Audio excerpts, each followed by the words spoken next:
I do come back to her on the spur of the moment. It's sometimes not possible in the heat of the moment. You are pretty angry and pretty egoistic.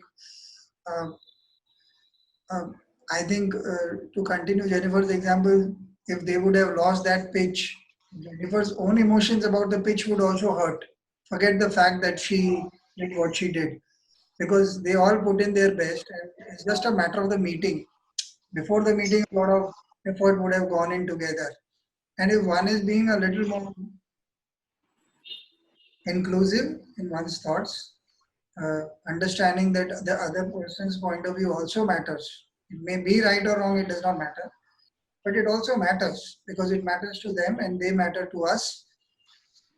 The intent, uh, very often, one little incident that just recently happened. Uh, there is this saintly fellow that I am in touch with once in a rare while, and he worships some Maharashtrian saint, and he ends up sending a message with just the name of the saint of their deity. And I would reply out of respect and love, this is the same thing. So on a certain day, I sent him a message with that the name of the deity, and he sent back something to do with Bhagwan Ram. On that particular day, the mandir was being made. So my political leanings were not in that direction, and I didn't feel so good about it. But I didn't do anything about it. I said, yeah, it's okay. But I respect the guy for what he does with his life, and he's an exemplary guy in every sense as far as being a superb human being goes. So I just waited and bided my time. I was hurt for a while and in my head, but at some point I said no. Between the both of us, he's genuinely a better human being. He lives his truth far more than I do, and I respect that. And he had not responded to the next time that I sent that, and I was feeling guilty about it. But intent wise, I have realized that you need to be very clear in your head where you stand. And I was very clear that no, in judging him, I was wrong. It is his point of view, and he's a genuinely God-loving guy. So he meant nothing about the politics of it. So I was wrong. That's all. And he replied back the moment I finished thinking that in an hour or so he replied. And then he replied, and there were three messages from him. And I felt this has happened to me very often. When I visit my own mind and try a reconciliation with the event or with the person, I find somehow at least an entry point happens. Not always as dramatic as what happened here, but say Sujata and I have been doing this for a while now, but suddenly she's unavailable or I'm unavailable or we are unable to connect or something. I think unless it was as easy going as we've been about the podcast, there were enough number of times we would be actually not able to deliver on the promised date every week. Luckily, we've just been quite easygoing, and we kind of know that the time is running out every now and then, and you feel, oh, um, let's see what happens. Let's see what happens.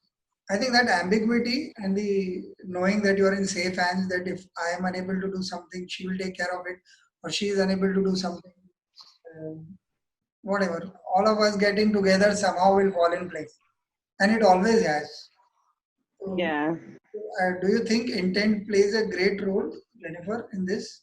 How you approach? Yes, I think so too. I think that if, like you earlier said also, if you are very clear in your head, um, I think that is step one. Knowing that this is what you want and you're willing to do this, or you're willing to put your relationship on the line because you believe in it so much. That is step one. And then once you do that, because you believe in it so strongly, you can go ahead and then have that conversation with so much conviction, and without ruining that relationship, because you believe that you did the right thing. Yeah, for sure. I think so. I think this is wonderful, Sujata. I like the fact that the topic started being very, very holistic and big, but it is again and again to me coming back as truth and personal life. So here what she says is, if you are clear that this is the truth of my being in that moment, this is what Yeah. I'm meant to do, it seems to dissolve the rest of the problem at some point, at least for us, and which is where it matters, no? Yeah. Yeah. True. So okay, so on a little bit of controversial front, Jennifer, are you open-minded enough to accept that the other person may also try to do something like that at some point, uh, with equal emphasis on what they want to do? Uh, are you democratic enough in your head to allow the truth of the other person uh, when you don't know better? I think yes. I think it's important that um, you have that open mind, irrespective. Yes, you will have your point of view and your stand, which you should feel strongly for. But yeah, you should have an open mind to at least hear the person out, or be have the empathy to make that person feel important enough that yes, I have heard you, um, and yeah, I either agree or I disagree after that conversation, but I understand your point of view. I think even that empathy helps you go a long way. It helps dealing with that situation better, instead of just being very rigid about, oh no, this is what I felt and I'm sorry, I don't care what you think, but this is what is correct or right or wrong, you know. I think giving the other person the opportunity to at least say their part is important. Okay. Well, one very quick question, Sujata. Uh, how easy is it to be clear about things all the time? What happens when one is a little ambiguous in one's head, but it's just a gut feel? Sometimes you don't have the words. Uh, like even what I'm just sticking to Jennifer's example because it's an easy thing, since we've already talked about it. So at the meeting, in the middle of it, she feels this.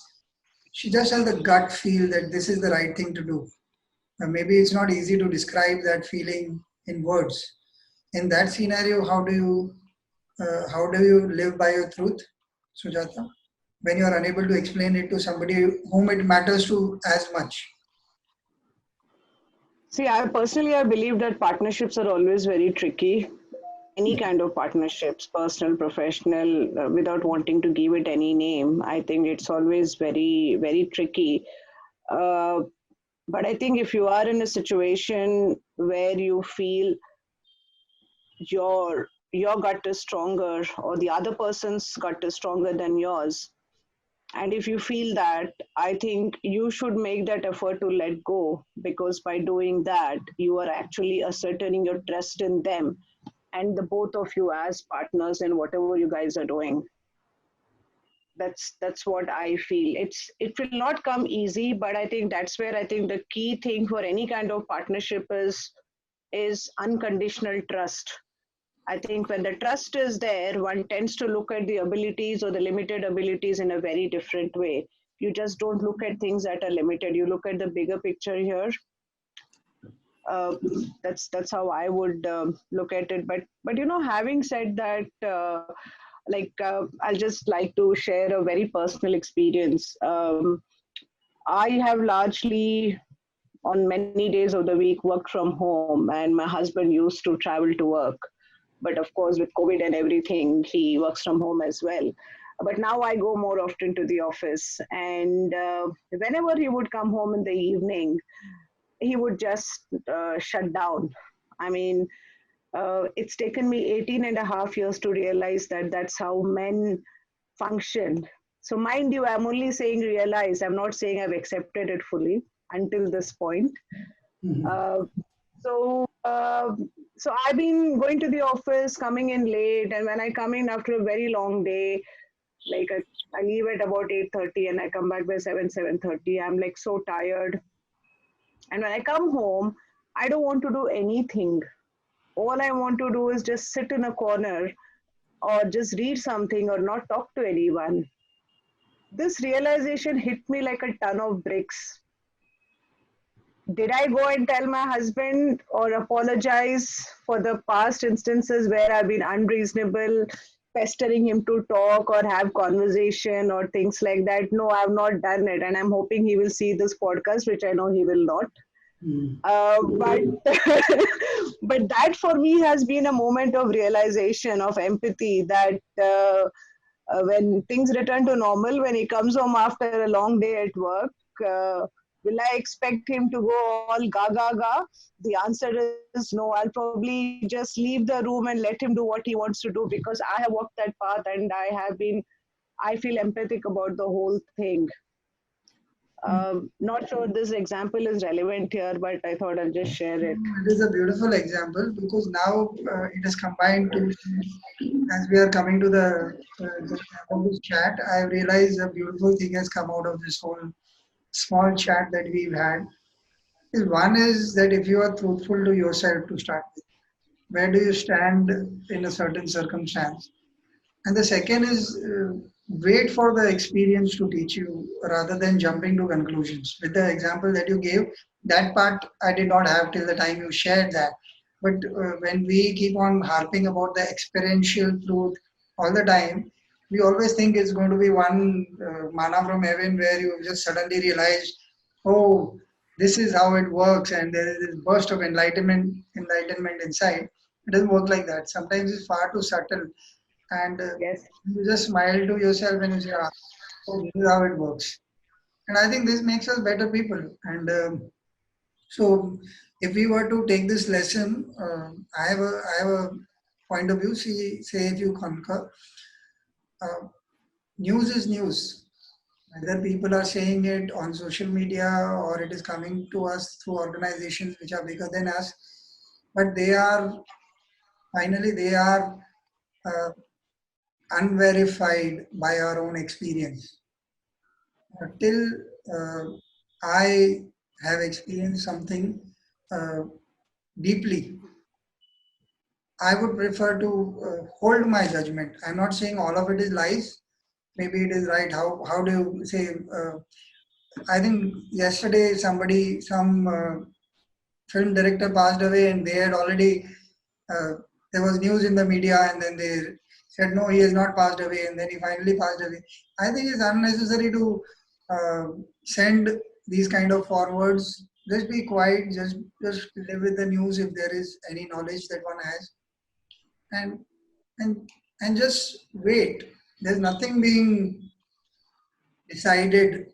You can only harm things by jumping the gun.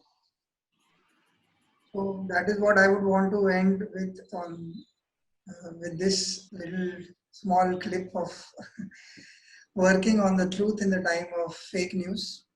Thank you. Yeah.